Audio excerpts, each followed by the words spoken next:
నమస్తే. మన Andhra Telangana mart 24 news కి స్వాగతం. నా పేరు దేవి. నేటి వార్తలు.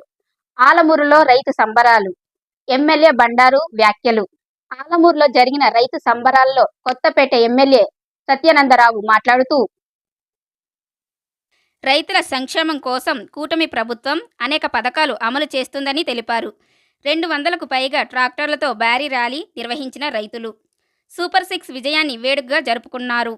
అన్నదాత సుఖీభవ పథకంలో తొలి విడతగా రాష్ట్ర వ్యాప్తంగా 2,320 కోట్ల రూపాయలు రైతుల ఖాతాల్లో జమ అయ్యాయని, కొత్తపేట నియోజకవర్గంలో 23,000 మంది రైతులకు 17 కోట్ల రూపాయలు చేరాయని చెప్పారు.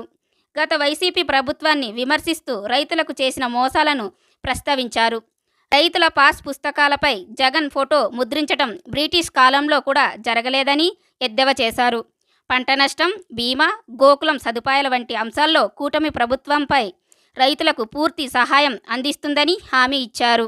సంబంధం లేకుండా 20,000 రూపాయలు ఇస్తానని చెప్పి రైతుల్ని మోసం చేశాడు, దగా చేశాడు జగన్మోహన్ రెడ్డి. ఆనాడు 13,500 ఇచ్చంటే కేంద్రం 6,000 పోను 7,500 రూపాయలు మాత్రమే రాష్ట్ర ప్రభుత్వం ఇవ్వడం జరిగింది.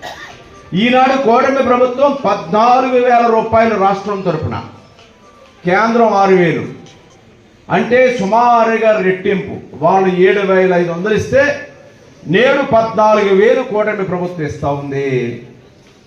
ఇచ్చిన మాట నిలబెట్టుకుంటా ఉంది. కేంద్రం 6,000తో సంబంధం లేకుండా 14,000 ఇస్తూ ఉంది అనేది నేను తెలియజేస్తా ఉన్నాను. ఇప్పుడు రీసర్వే ఎక్కడికెక్కడ తగలదు.